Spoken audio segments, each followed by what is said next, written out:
My sister-in-law was telling me about something that happened at the end of the school year this year. She said that there was a student who had been saving up his little bucks, his school bucks.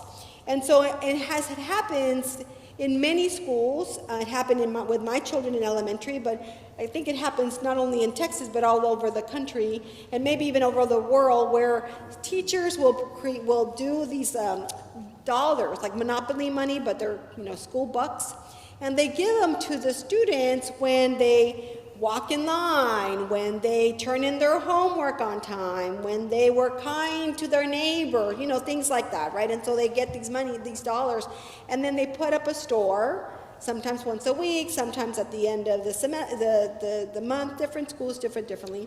But throughout the year, the store opens, and the children will go and buy different things, right? Well, the student had been saving up his money because the teacher said, you could buy it, something small, or you could save it and get something big, right? So he's saving up his money, and towards the end of the school year, around the last week of school, guess what's happening to the store? There's less and less things in the store. And so he made a comment and said, well, I saved up all this money, and now there's not a whole lot left to buy. So the teachers thought about it, and they got together, and they're end of the year, right? So they're emptying out their closet, and anything that they're not going to need, they put it up the store, and out they go. Well, it's also the end of the year, so how much money do the kids have? The rest of them, right? Most of them have been spending it throughout the year. So the kids get to the store, and this one child has stacks of bucks. And the rest of them are kind of like, well, God, I don't have any left. So he looks at his friends, and he looks at the store, and he just starts handing out money. 50, he just had collected hundreds. And some of them are like, no, I'm good. I just need $20. That's good. I'm good. Make sure that everybody has enough. And so my teacher's colleague, who's the one that is the keeper of the store, was telling her, and as she's telling the story, she's getting teary-eyed.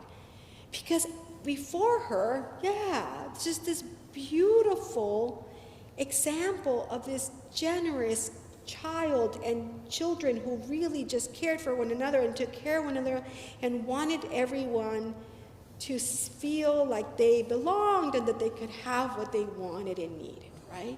Just wonderful economy of generosity. Hospitality, right?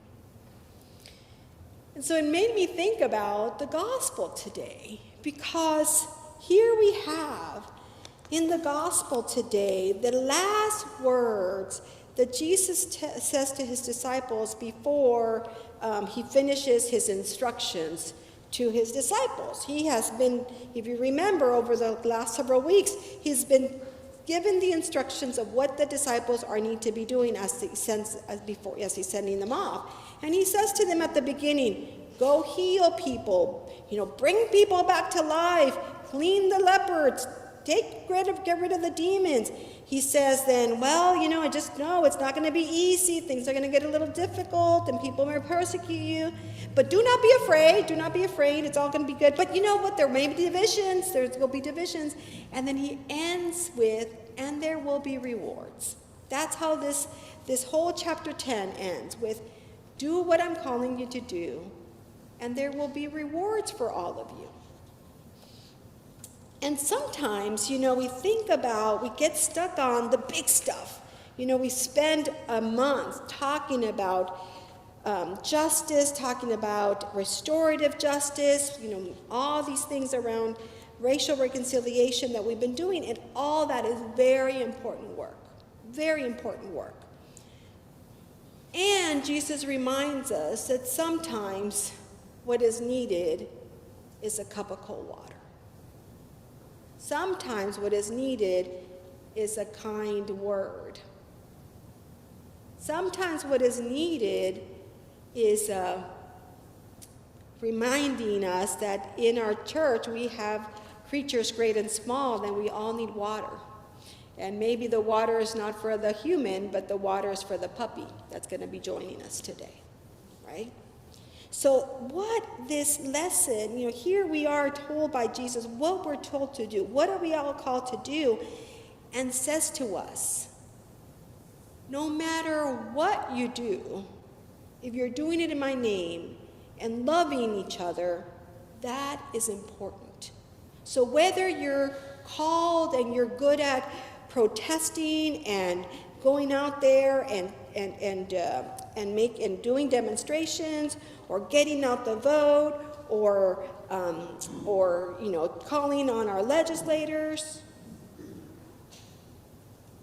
or driving somebody to the doctor's office, or paying attention to when somebody looks sad and asking what's going on, I'll be a listening ear, being present, bringing food to somebody who just doesn't feel well, right? Getting the bulletin when somebody hasn't gotten their bulletin yet, right?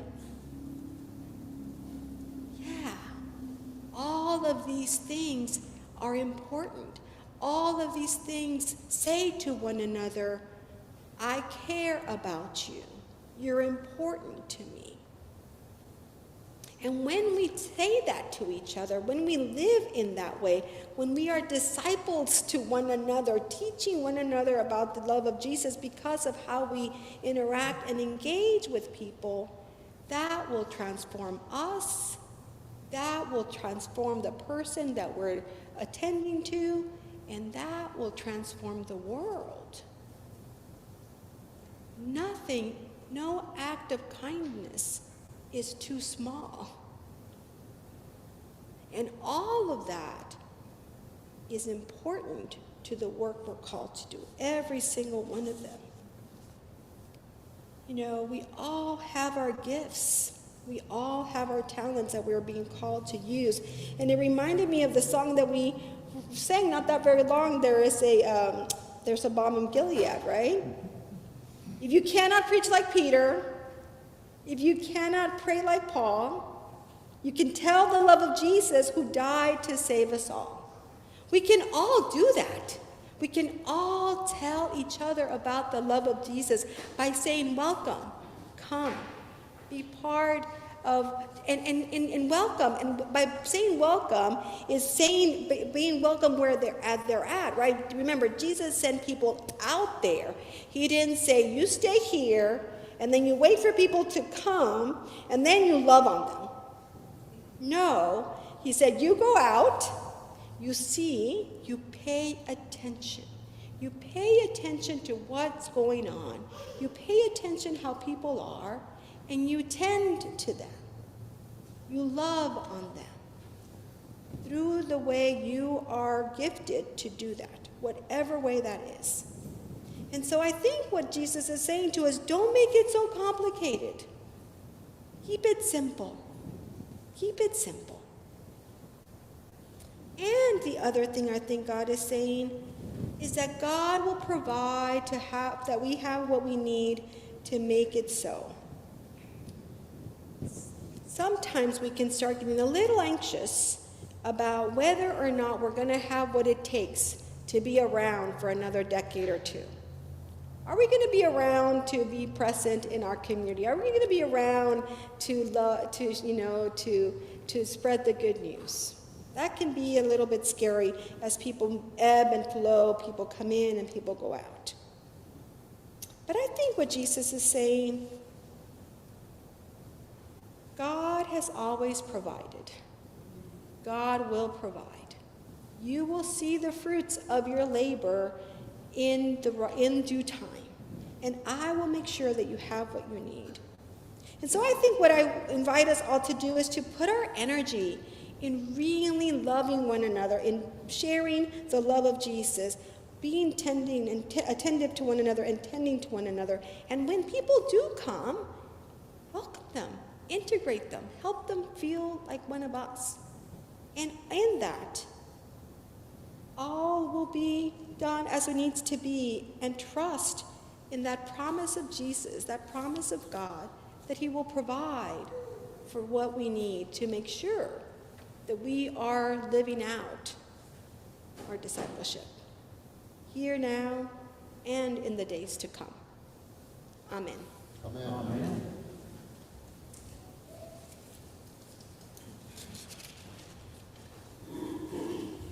I invite you all, as you are able, to stand and join me as we reaffirm our faith using the words of the Nicene Creed. We believe in one God, the Father, the Almighty, maker of heaven and earth, of all that is